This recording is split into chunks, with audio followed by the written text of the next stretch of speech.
Good morning, everyone. I am Professor Sumit Devrai from Department of Computer Science and Engineering. Today, we are going to discuss concept of the DBMS. In which session we covered the concept of the functional dependency, normalization, and types of normalization. तो हम देखते हैं first of all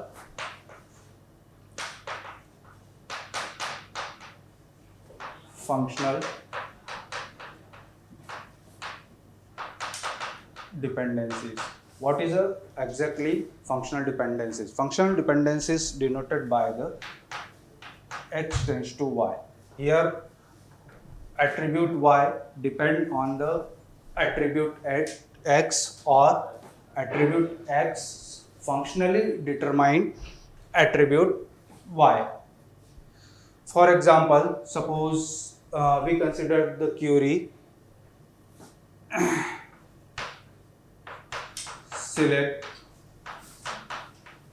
roll number from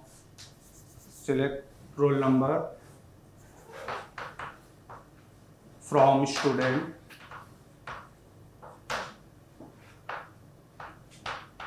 where name equal to Vijay, or consider again select name from student where roll number equal to 10. यहाँ पे हमने दो Curie consider करी है फंक्शनल डिपेंडेंसी के कंसेप्ट्स को समझने के लिए. First one is the select roll number from student where name is equal to Vijay, और select name from student where roll number equal to 10. तो यहाँ पे हम देख सकते हैं कि select roll number from student where name equal to Vijay. तो यहाँ पे corresponding a given roll number हमें केवल एक ही नेम प्राप्त होगा. ठीक है, we will get the only single name for the corresponding given roll number. But here select name from student where roll number equal to 10. तो यहाँ पे हम ये कह सकते हैं कि हमारे एक सिंगल जो नेम है, so for example Vijay Sharma, तो हो सकता है कि हमारे पास में more than one Vijay Sharma हो, तो हमारे पास यहाँ पे more than one roll number retrieve हो सकते हैं. ठीक है, तो हम यहाँ कह सकते हैं कि हमारी जो फंक्शनल डिपेंडेंसी है रोल नंबर से नेम एग्जिस्ट करती है. मतलब कि name is functionally dependent on the attribute roll number, or roll number functionally determine name. Means we can say that for a given roll number we will get the only a single name. ठीक है, तो we can say that the functional dependency hold between roll number to name. Okay, ठीक है, तो it is a constants between the two set of attribute of our relation. But यहाँ पे जो functional dependency है, it is depend on the real life constraints. It is not depend on the specific data stored in the our DBMS. Means that कि जब हम database design करते हैं, ठीक है, तो डेटाबेस डिज़ाइन करते हैं तो उसके पहले ही जो रियल लाइफ कंस्ट्रेंट्स होते हैं वहाँ पे हम डिसाइड कर सकते हैं कि हमारी फंक्शनल डिपेंडेंसी क्या होगी. जैसे कि फॉर द एग्जांपल स्टूडेंट का डेटाबेस क्रिएट करने के पहले हमें पता होता है कि जो रोल नंबर है वो एक यूनिक है. ठीक है, तो we will get the single name corresponding to the given roll number. ठीक है, तो यहाँ पे जो फंक्शनल डिपेंडेंसी है वो किसी डेटा पे डिपेंड नहीं करती है, वो रियल लाइफ कंस्ट्रेंट्स पे डिपेंड करती है. एक एग्जांपल हम और देखते हैं. For example suppose we have functional dependency x tends to y. हमारे पास में एक रिलेशन है x, y and z, and our attribute are x1, x2, y1 y1 y2 y2 z1 z2 z3 z4. अब it is one of the snap of the our database. यहाँ पे हमने consider किया है तीन attribute x, y and z. The entries of attribute x are x1, x2, x2. Entries of y is a y1, y1, y2 and y2. And attribute entries of attribute z is unique. Means z1, z2, z3 and z4. So we can say that functional dependency x tends to y hold because of there is a two values which is equal to in attribute x. मतलब यहाँ पे जो x की value same है tuple t1 और tuple t2 के लिए which is equal to each other. तो यहाँ पर एट्रीब्यूट y के लिए भी वो वैल्यू सेम है. एट्रीब्यूट y के लिए भी सेम है मतलब कि यहाँ पर दो टपल्स की वैल्यू सेम है तो यहाँ पे भी उस एट्रीब्यूट के लिए वो वैल्यू सेम होना चाहिए. यहाँ पे भी देखिए कि x2 इक्वल है तो यहाँ पे y2 भी इक्वल होंगे. तो we can say that the functional dependency x tends to y hold, y tends to x और आल्सो होल्ड बिकॉज ऑफ यहाँ पे भी सेम कंडीशन है. हम रिवर्ट भी देख सकते हैं कि y1 की वैल्यू सेम है तो x1 की भी वैल्यू यहाँ पे सेम है. ठीक है, तो वी कैन से दैट कि हमारे पास y2x भी होल्ड करेगी. ठीक है, अब यहाँ पे हम देखते हैं कि x से z होल्ड कर रहा है कि नहीं. ठीक है, functional dependency x tends to z hold कर रहा है कि नहीं. यहाँ पे देखिए कि x1 और x1 की वैल्यू सेम है बट यहाँ पे z1 और z2 की वैल्यू सेम नहीं है. मीन्स दैट कि t1 x equal to t2 x यहाँ पे तो वैल्यू सेम है but t1 z which is not equal to t2 z. तो यहाँ पर ये फंक्शनल डिपेंडेंसी होल्ड नहीं करेगी. ठीक है, क्लियर है. तो x tends to z not hold in our relation. अब यहाँ पे हम एक और देखते हैं कि हमारे पास functional dependency z tends to x hold करती है कि नहीं, z tends to x hold करती है कि नहीं. तो यहाँ पे हम ये देख सकते हैं कि entry of the attribute z are unique. मतलब z1, z2, z3, z4 all are have the different unique values. तो यहाँ पे हम कह सकते हैं कि जो एट्रीब्यूट z है वो x और y को होल्ड करे. Functional dependency z tends to x और z tends to y hold करेगी बिकॉज ऑफ प्राइमरी की से हमारे पास कोई से भी एट्रीब्यूट है उसकी फंक्शनल डिपेंडेंसी हमेशा होल्ड करती है. तो this is the all the concept of the functional dependency. In short, functional dependency is a constraint between two set of attribute. ठीक है, ये एक रियल लाइफ कंस्ट्रेंट से डिसाइड होती है, नॉट अ स्पेसिफिक डेटा से, which is represented by the x tends to y. Means that कि attribute y depend on the attribute x और x functionally determined by the x. X is a functionally determined y. Okay. Our second concept is the rule for functional dependency.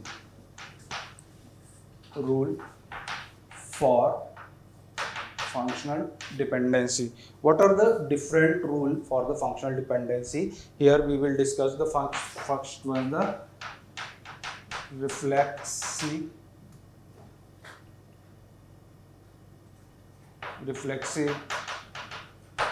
ठीक है,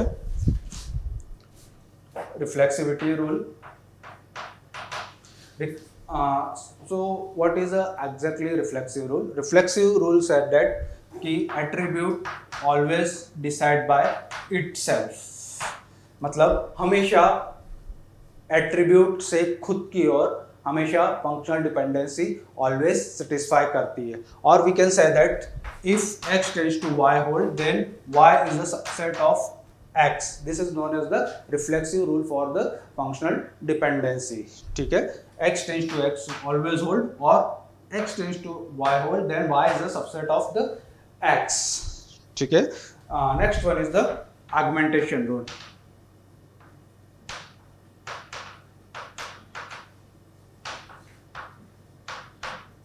Augmentation rule. Augmentation rule क्या बोलता है? Augmentation rule said that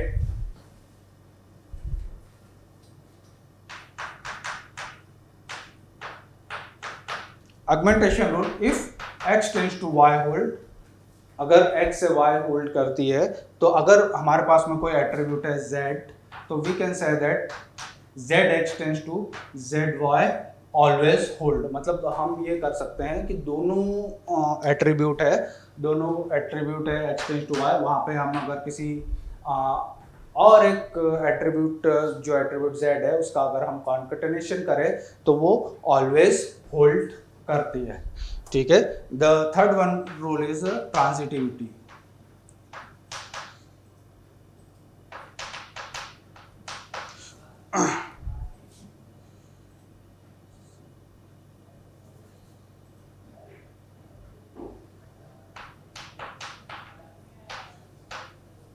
Transitivity rules said that if x tends to y hold and y tends to z hold, अगर x tends to y hold करता है, y tends to z hold करता है, तो we can say that कि x tends to z always hold करेगा, ठीक है। ट्रांजिटिविटी रूल सेड दैट अगर x tends to y hold कर रहा है, y टेंड्स टू होल्ड कर रहा है, तो यहाँ से x tends to z always hold करेगा, ठीक है। Next one rule our decomposition rule.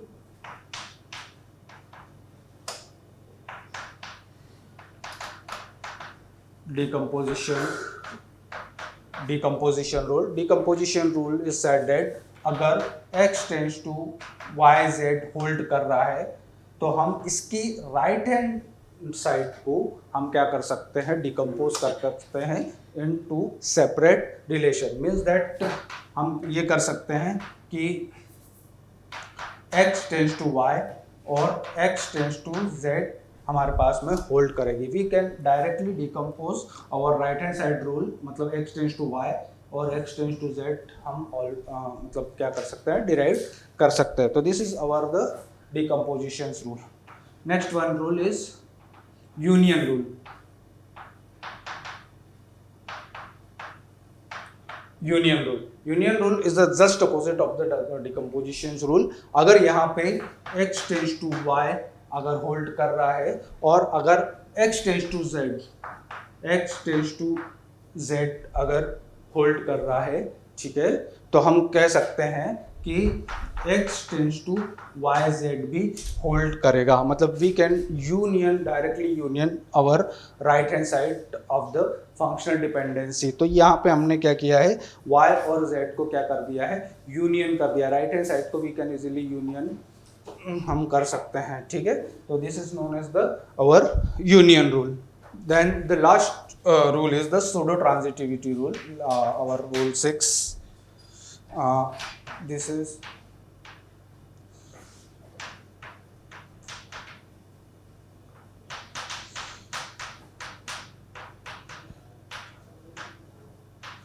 Pseudo transitivity rule said that अगर x टेंड्स टू y अगर होल्ड कर रहा है और wy टेंड्स टू अगर z होल्ड कर रहा है, then we can say that xw tends to z hold करेगा, ठीक है। अगर x टेंड्स टू y अगर होल्ड कर रहा है और wy, ठीक है, इस एट्रीब्यूट से एक और एट्रीब्यूट है wy टेंड्स टू अगर z होल्ड कर रहा है तो xw टेंड्स टू z भी होल्ड करेगा। तो this is all our total 6 rule of functional dependency. इसको हम रूल ऑफ इन्फेरेंस भी कहते हैं, ठीक है। क्लियर है? अब क्वेश्चन इज दैट कि ये रूल हम यूज कहाँ पे करते हैं। This all this rule are where to applicable. हमें ये रूल कहाँ यूज़ करना है, तो ये रूल हम वहाँ यूज़ करते हैं जहाँ पे हमें closure set of functional dependency find out करना रहता है, या तो हम canonical cover of the functional dependency या मिनिमल कवर जो हम फाइंड आउट करते हैं वहाँ पे हम ये रूल ऑफ इंफरेंस को यूज़ कर सकते हैं। तो our next topic is the how to find the closure set of the attribute.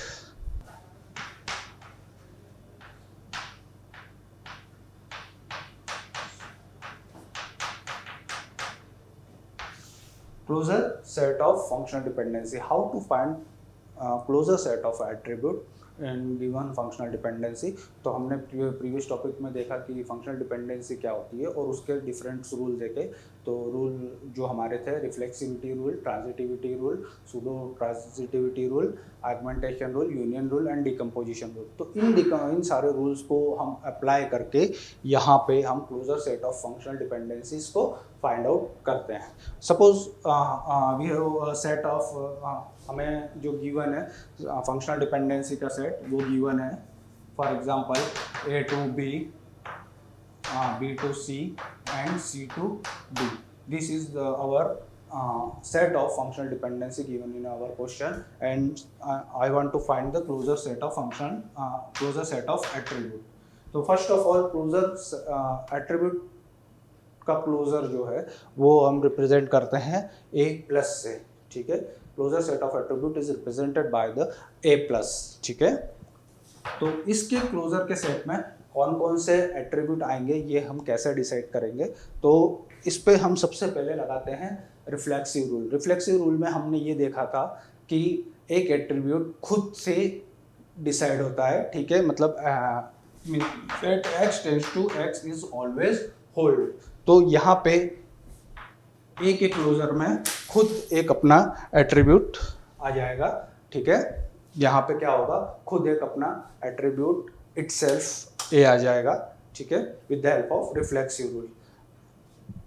In the set of functional dependency हम ये देखते हैं कि attribute B decide by the attribute A। हम एट्रीब्यूट B को डिसाइड कर सकते हैं या जनरेट कर सकते हैं with the help of attribute A, ठीक है। तो with the help of this functional dependency we can say that यहाँ पे हमारे क्लोजर सेट ऑफ एट्रीब्यूट में एट्रीब्यूट B भी आएगा। क्यों? क्योंकि हम B को डिराइव कर सकते हैं with the help of A, ठीक है। अब यहाँ पे और कौन कौन से एट्रीब्यूट आ सकते हैं ये हम देखते हैं।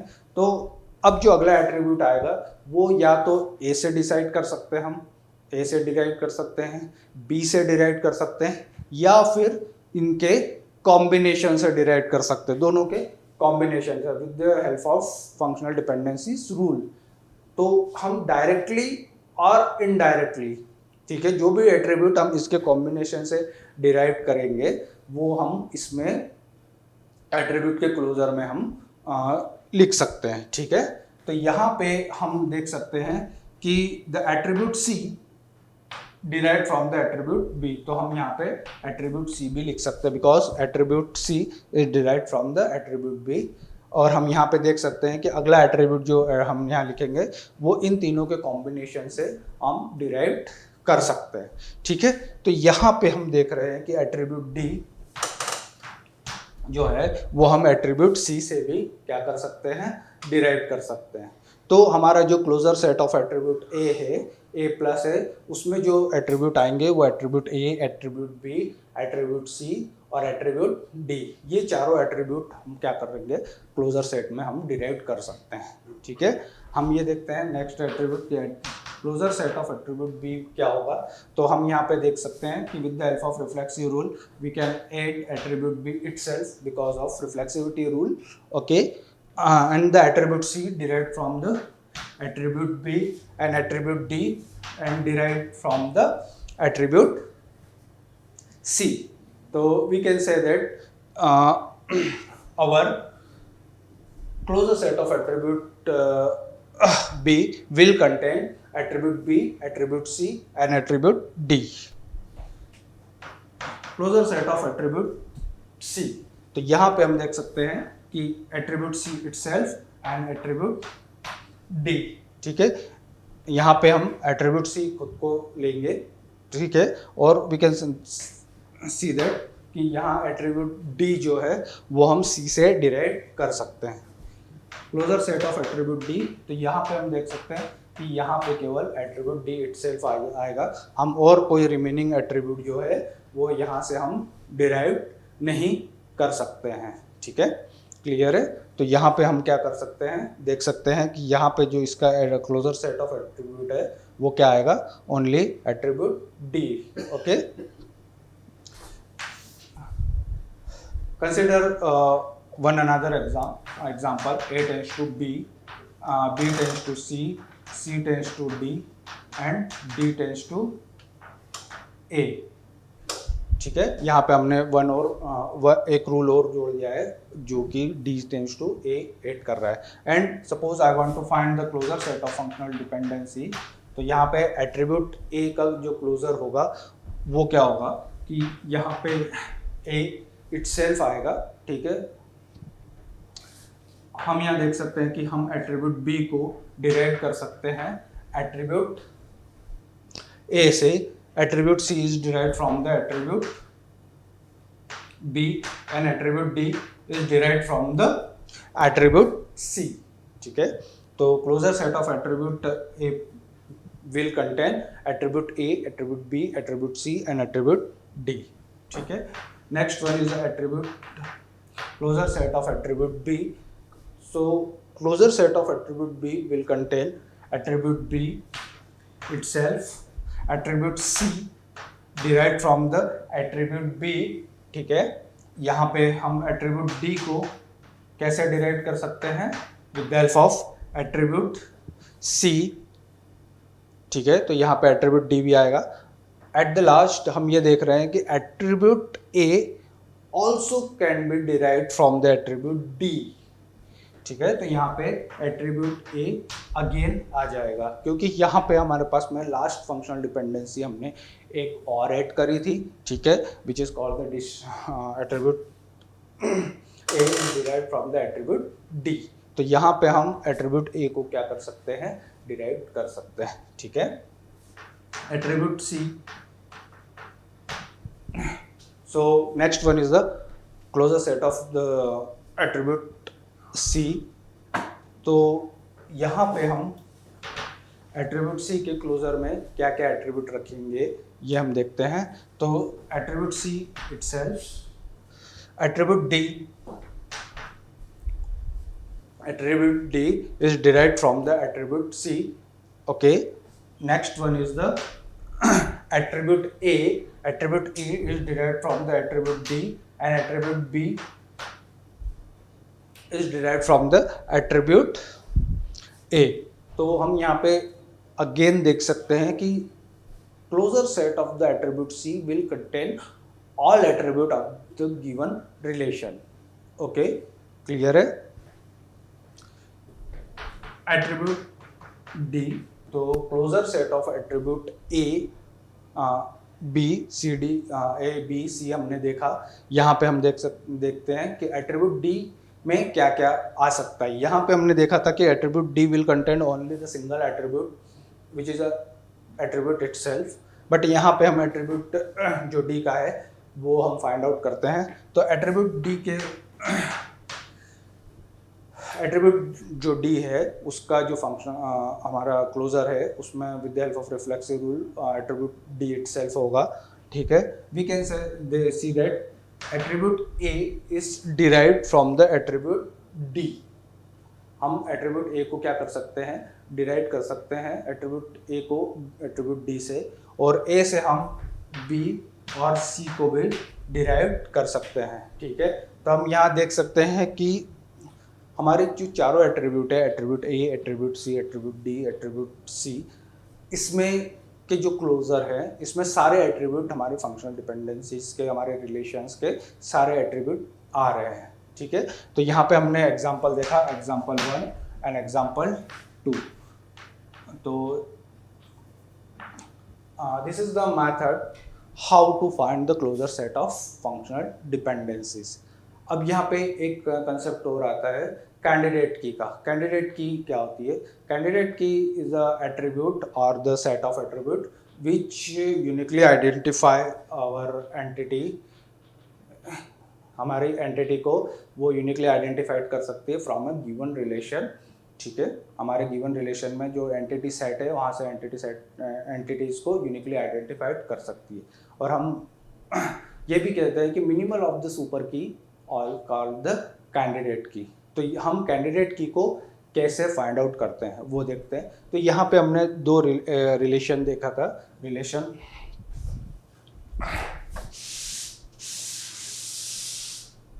हमने रिलेशन यहाँ पे देखा था, रिलेशन RABCD, ठीक है। और हमने एक एग्जांपल ये लिया था, ठीक है, जिसमें फंक्शनल डिपेंडेंसी जो थी A tends to B, B tends to C, C tends to D, ठीक है। और एक रिलेशन था A tends to B, B tends to C, C tends to D and D tends to A, ठीक है, clear है। अब यहाँ पे हमें फाइंड आउट करना है कैंडिडेट की। कैंडिडेट की हम कैसे फाइंड आउट करते हैं तो ये देखते हैं। तो सबसे पहले कैंडिडेट की फाइंड आउट करने के लिए हमें ईच एंड एवरी एट्रीब्यूट का क्या फाइंड आउट करना होता है, उसका क्लोजर, ठीक है। तो क्लोजर कैसे निकालते हैं हमने ये देखा है यहाँ पे कि with the help of rule of inference और रूल ऑफ फंक्शनल डिपेंडेंसी से हम closure set of attribute find कर सकते हैं। तो क्लोजर सेट ऑफ एट्रीब्यूट में हम वो एट्रीब्यूट रखते हैं जो डायरेक्टली और इनडायरेक्टली डिसाइड करते हैं हमारे फंक्शनल डिपेंडेंसी से, ठीक है। तो कैंडिडेट की में वो एट्रीब्यूट होते हैं जिससे हम रिलेशन के सारे एट्रीब्यूट क्या कर सकते हैं, डायरेक्टली और इनडायरेक्टली डिराइव कर सकते हैं। मैं वापस से रिपीट करता हूँ कि फंक्शनल डिपेंडेंसीज की हेल्प से डायरेक्टली और इनडायरेक्टली अगर हम सारे एट्रीब्यूट रिलेशन के अगर हम डिराइव कर पा रहे हैं तो हम उसको कैंडिडेट की डिक्लेयर कर सकते हैं, ठीक है। मीन्स दैट हम कैंडिडेट की उस एट्रीब्यूट और कॉमन एट्रीब्यूट कंबाइन एट्रीब्यूट को बनाएंगे जिसके क्लोजर में हमारे रिलेशन के सारे एट्रीब्यूट आते हो, ठीक है। तो यहाँ पे हम ये देख सकते हैं कि attribute A will contain all the attribute from a given relation, ठीक है। हमारे closure set of attribute A में सारे attribute A, attribute B, attribute C, attribute D सारे एट्रीब्यूट आ रहे हैं। तो हम यहाँ कह सकते हैं कि इस रिलेशन के लिए हमारी जो कैंडिडेट की होगी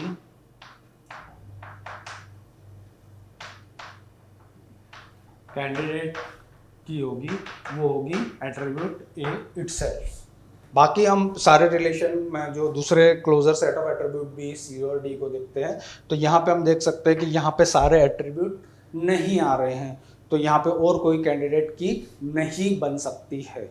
लेकिन यहाँ पे हम देखें तो हमारा एट्रीब्यूट A हो तो उसमें भी सारे रिलेशंस के सारे एट्रीब्यूट्स आ रहे हैं। यहाँ पे हम देखें तो यहाँ पे भी एट्रीब्यूट के सारे रिलेशंस आ रहे हैं। यहाँ पे देखें तो रिलेशन के सारे एट्रीब्यूट हम ABCD को डिराइव कर पा रहे हैं। एट्रीब्यूट जो closure set of attribute D है वहाँ पे भी क्या हो रहा है कि एट्रीब्यूट जो रिलेशन है उसके सारे एट्रीब्यूट आ रहे हैं। तो यहाँ पे जो कैंडिडेट की होगी वो होगी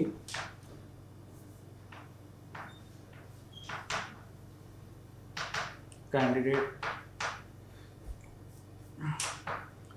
यहाँ पे जो कैंडिडेट की होगी वो A, B, C और D। तो यहाँ पे चारों एट्रीब्यूट जो है वो मिलके कैंडिडेट की बना सकते हैं, ठीक है। बिकॉज उनके साथ जितने भी हम एट्रीब्यूट है उनके क्लोजर हमने फाइंड किए तो उन सारे क्लोजर्स में रिलेशन के सारे एट्रीब्यूट क्या हो रहे हैं, डिराइव्ड हो रहे हैं, ठीक है। तो हम क्या कह सकते हैं कि ये सारे चारों एट्रीब्यूट है जो क्या करते हैं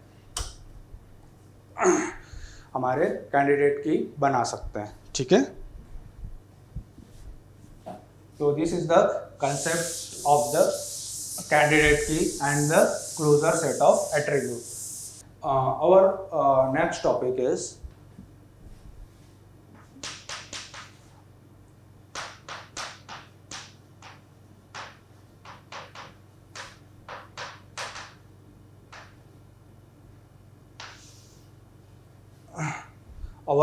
next topic is the normalisation. तो डेटाबेस में नॉर्मलाइजेशन क्यों रिक्वायर्ड होता है, हमें क्या ज़रूरत पड़ती है नॉर्मलाइजेशन करने की, ये हम यहाँ पे देखते हैं, ठीक है। तो नॉर्मलाइजेशन एग्जैक्टली होता क्या है?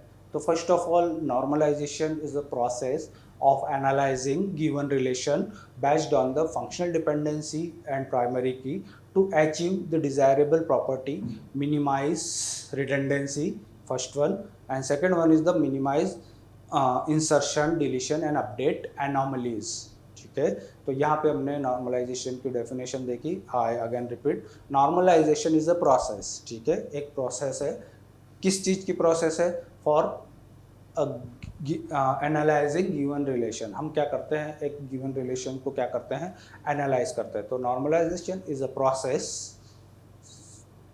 For analysing given relation based on the two things. First one is the functional dependency, second one is the primary key, ठीक है।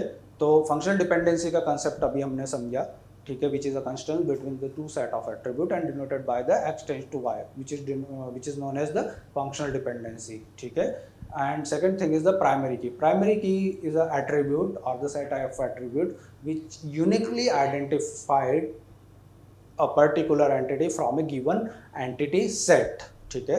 तो नॉर्मलाइजेशन क्या हुआ? Normalization is a process of analysing given relation based on the functional dependency and primary key. अब हम करते क्यों हैं? तो ये दो चीज़ें को मिनिमाइज करने के लिए किया जाता है, मिनिमाइज रिडंडेंसी। अब redundancy means what?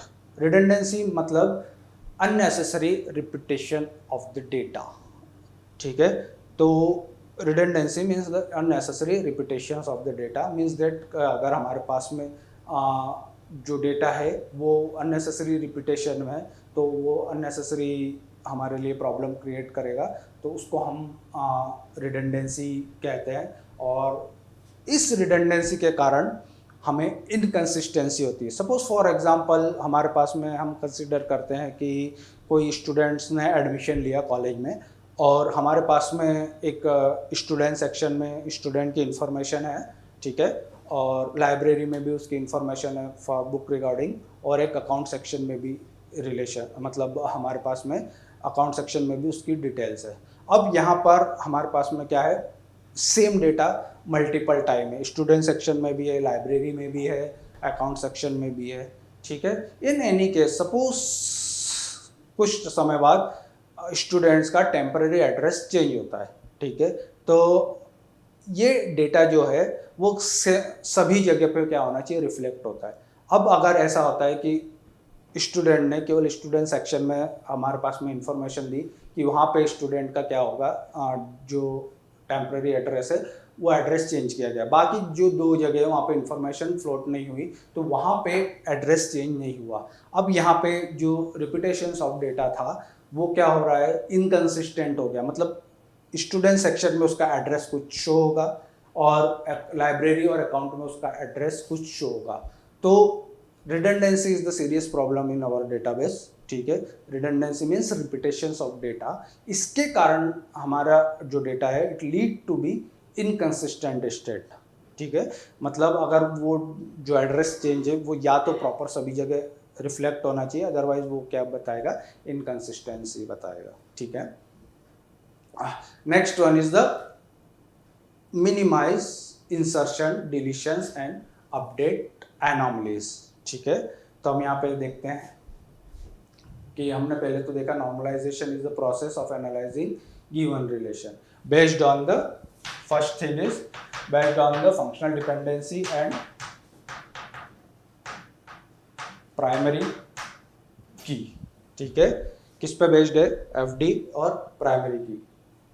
To achieve the desirable property, first one minimise redundancy and second one is the minimize insertion, deletion and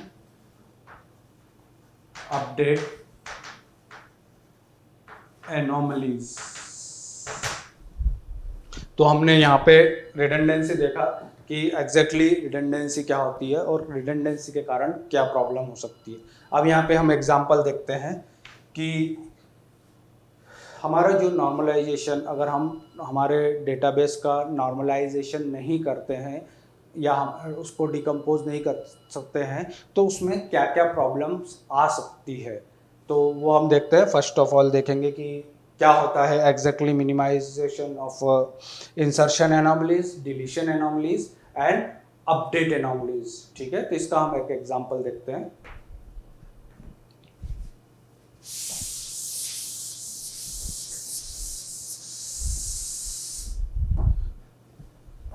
तो इसके एग्जांपल के लिए हम एक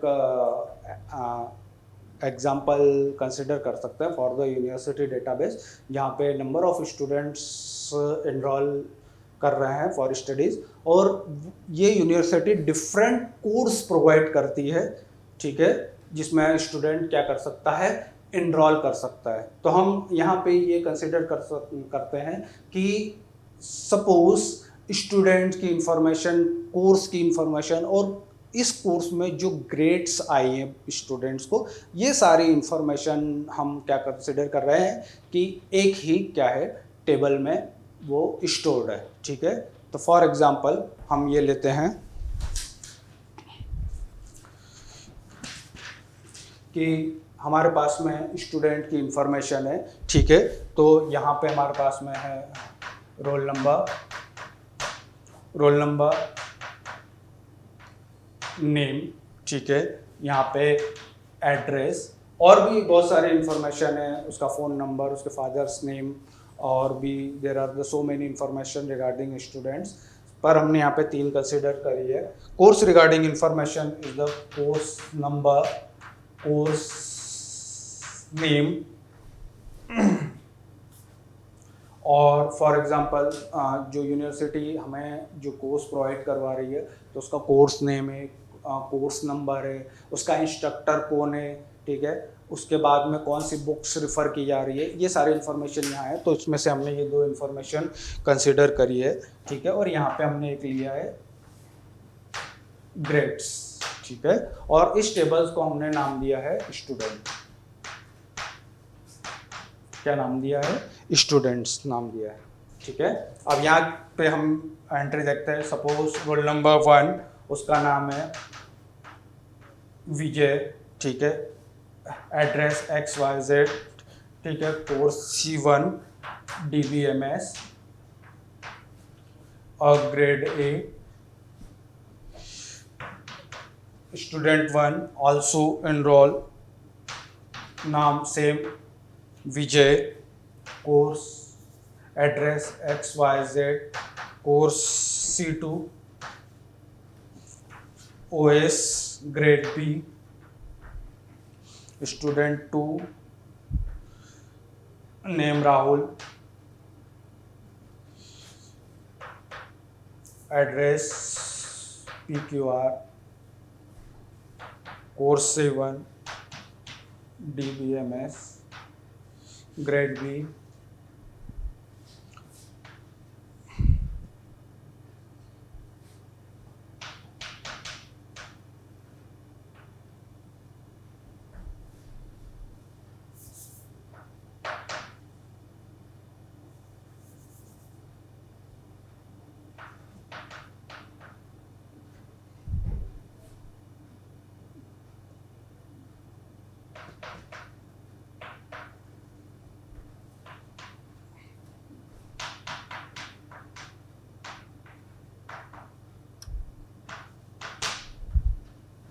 यहाँ पे हम एक डेटाबेस जो यूनिवर्सिटी स्टोर कर रही है उसका एक एग्जांपल देख रहे हैं।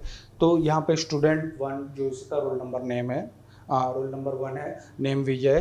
ठीक है, एड्रेस XYZ। इसने जो रोल कर रखा है कोर्स 1 में जिसका नाम DBMS है, और उसके एड्रेस, उसकी जो ग्रेड है उसको A मिली है। ठीक है, तो यहाँ पे हम ये कंसिडर कर रहे हैं कि student can enrol number of courses. Student जो है नंबर ऑफ कोर्सेस में रजिस्टर कर सकता है, और जो नंबर ऑफ कोर्सेस है वो नंबर ऑफ स्टूडेंट्स को ऑफर किए जा सकते हैं। तो यहाँ पे student regarding information, course regarding information और ग्रेड्स रिगार्डिंग इंफॉर्मेशन हमने एक सेम प्लेस पे स्टोर करी है। ठीक है। अब यहाँ पे हम प्राइमरी की डिसाइड करते हैं, तो क्या रोल नंबर हमारी प्राइमरी की हो सकता है? नहीं, बिकॉज ऑफ यहाँ पे क्या है, repetition, there is no uniqueness. तो यहाँ पे हमारे पास में ये प्राइमरी की नहीं हो सकता है। क्या नेम हो सकता है? नहीं, यहाँ पे भी हमारे पास में क्या है, रिपीटेशंस ऑफ नेम है। ठीक है। तो क्या कोर्स नंबर हो सकता है? नहीं, ये भी नहीं हो सकता, बिकॉज ऑफ यहाँ पे भी हमारे पास में रिपीटेशन है। क्योंकि हम जानते हैं कि हमारे पास अगर हम किसी डेटाबेस में प्राइमरी की डिफाइन कर रहे हैं, तो वहाँ पे हमारे पास में नॉट नल और यूनिकनेस होना चाहिए। लेकिन हम यहाँ देख सकते हैं कि रोल नंबर और कोर्स नंबर, इसका कॉम्बिनेशन जो है वो हमारे पास में क्या बना सकता है, एक प्राइमरी की बना सकता है। ठीक है। किसका कॉम्बिनेशन? रोल नंबर और कोर्स नंबर का कॉम्बिनेशन एक क्या बना सकता है, प्राइमरी की बना सकता है, जो हमारे पास में यूनिकली आइडेंटिफाइड करेगा। ठीक है। अब यहाँ पे हम देखते हैं कि suppose university want to add a new course.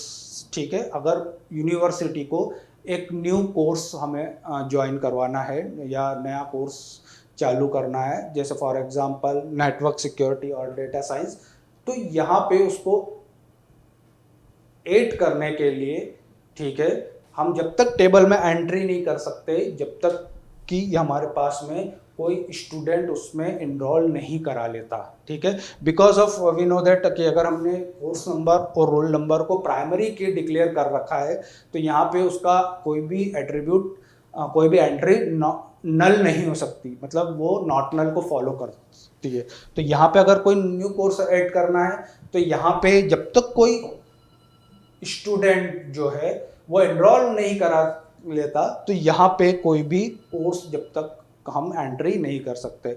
This situations is known as insertion anomalies. मतलब हमें यहाँ पे इंसर्ट करने में प्रॉब्लम हो रही है कि जब तक हम कोर्स को इंसर्ट नहीं कर सकते, जब तक कि कोई नया बंदा उसमें इन्वॉल्व नहीं करा सकता। This is known as the concept of the insertion anomalies. दूसरा, delete anomalies. Suppose I want to delete the course C3 network. मुझे यहाँ पे क्या करना है, इस नेटवर्क कोर्स को डिलीट करना है। तो अगर मैं इस नेटवर्क कोर्स को डिलीट करता हूँ, तो इसके साथ साथ जो हमारा स्टूडेंट 3 है अजय, ये भी क्या हो जाएगा, डिलीट हो जाएगा, जो कि नहीं होना चाहिए। हम कोर्स डिलीट कर रहे हैं, स्टूडेंट को डिलीट नहीं कर रहे हैं। ठीक है।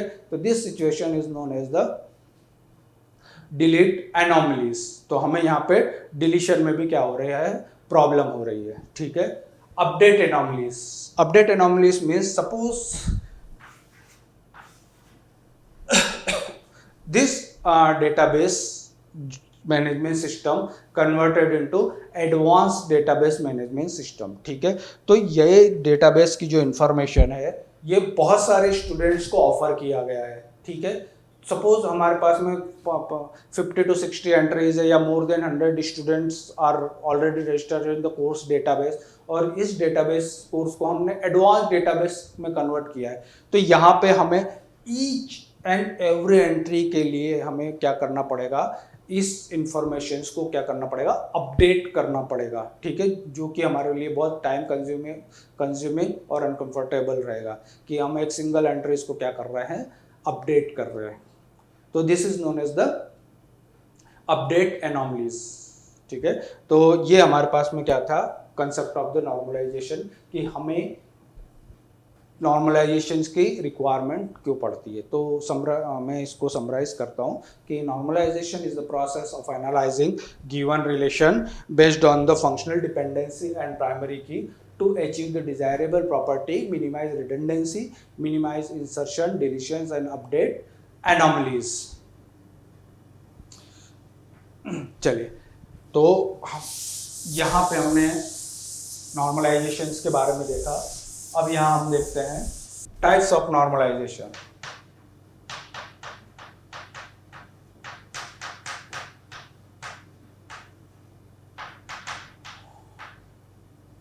Types of normal form. तो very first one is the first normal form.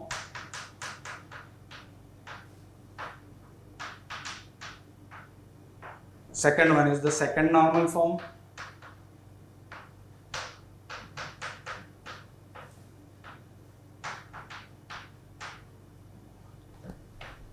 Third one is the third normal form.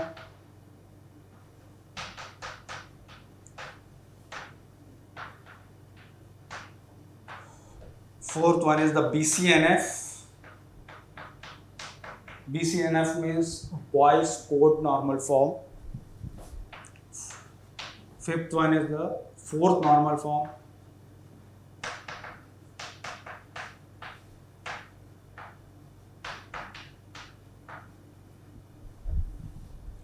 Sixth one is the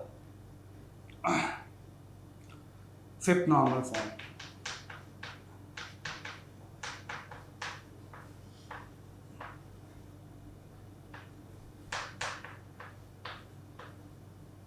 Fifth one is the fifth normal form. So this is all over the types of normal form, which is the first normal form, second normal form, third normal form, BCNF, Boyce Code normal form, and fourth normal form and fifth normal form. अब यहाँ पे हम इनकी definitions देखते हैं कि इनकी definitions क्या है और हम किस कंडीशंस में इसको अप्लाई करते हैं. तो first normal form state that domain of the attribute should contain atomic value. Domain of attribute contain atomic value.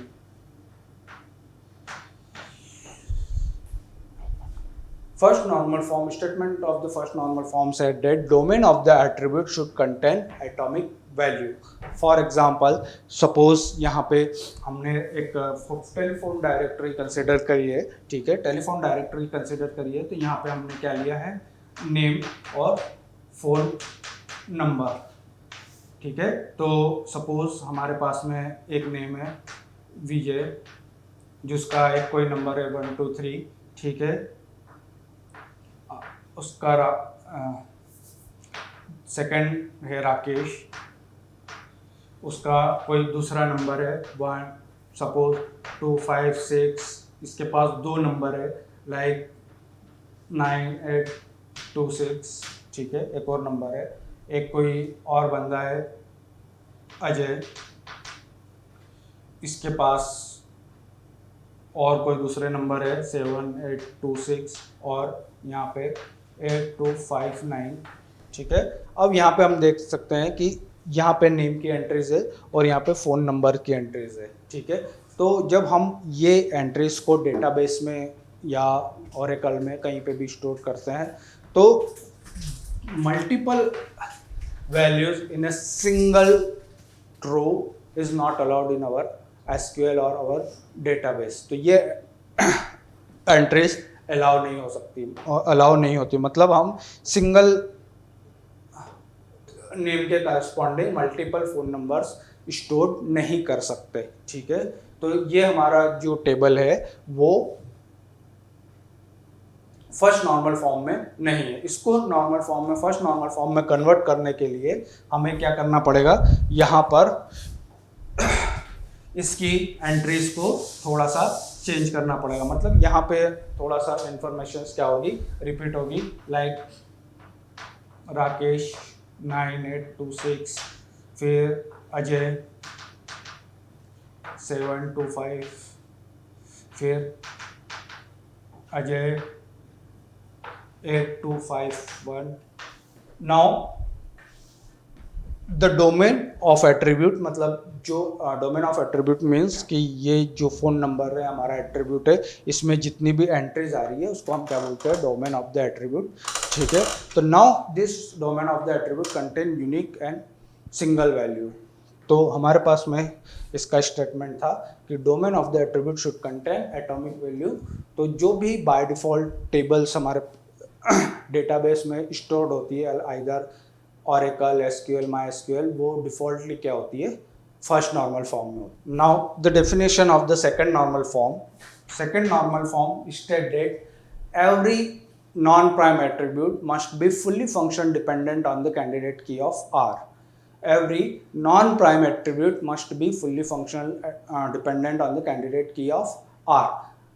Prime attribute वो एट्रीब्यूट होते हैं जो कैंडिडेट की को बिलोंग करते हैं, तो any attribute which is a part of the candidate key are called the prime attribute and all the remaining attribute are called the non prime attribute. तो second normal form state that every non-prime attribute must be fully functional dependent on the candidate key. Suppose x y मेरे पास में candidate की है, तो attribute z जो है वो fully functional dependent होना चाहिए किस पे, candidate key of R पे. मतलब अगर ऐसा है तो यहाँ पे x tends to z और y tends to z hold नहीं करना चाहिए. ठीक है, मतलब there is a no partial dependency, मतलब कोई भी पार्शियली डिपेंडेंसी नहीं होना चाहिए. एट्रीब्यूट जो नॉन प्राइम एट्रीब्यूट है वो क्या होना चाहिए, फुल्ली फंक्शनल डिपेंडेंट होना चाहिए किस पे, कैंडिडेट की ऑफ आर पे. तो this is our the second normal form. Third normal form state that no non prime attribute are transitive dependent on the primary key of R. तो third normal form ये बोलता है कि first of all non trivial functional dependency hold.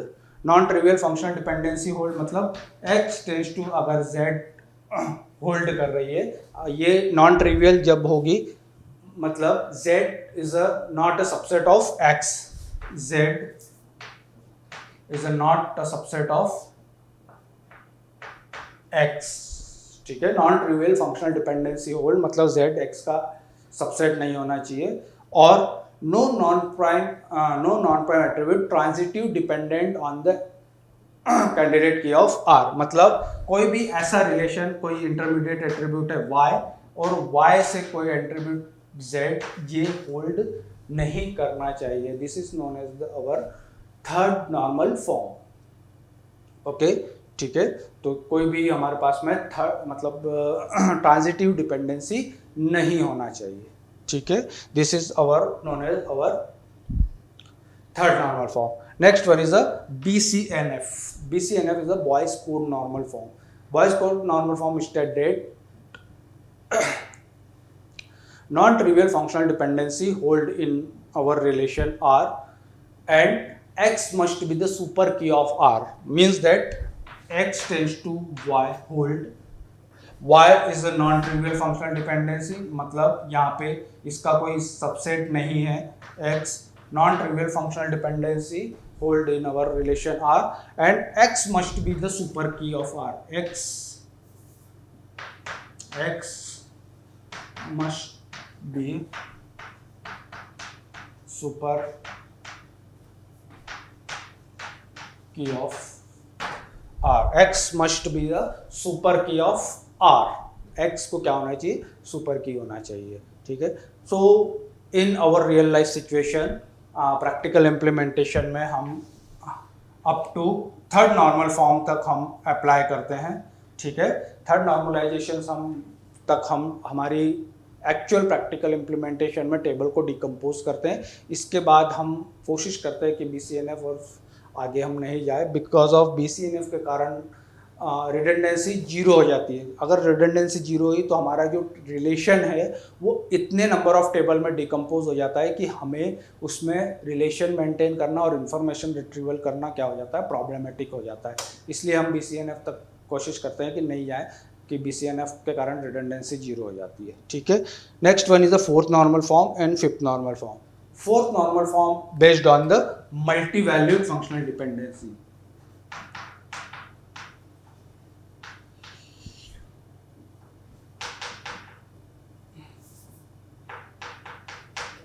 Fourth normal form based on the multi-valued functional dependency and fifth normal form based on the joint dependency.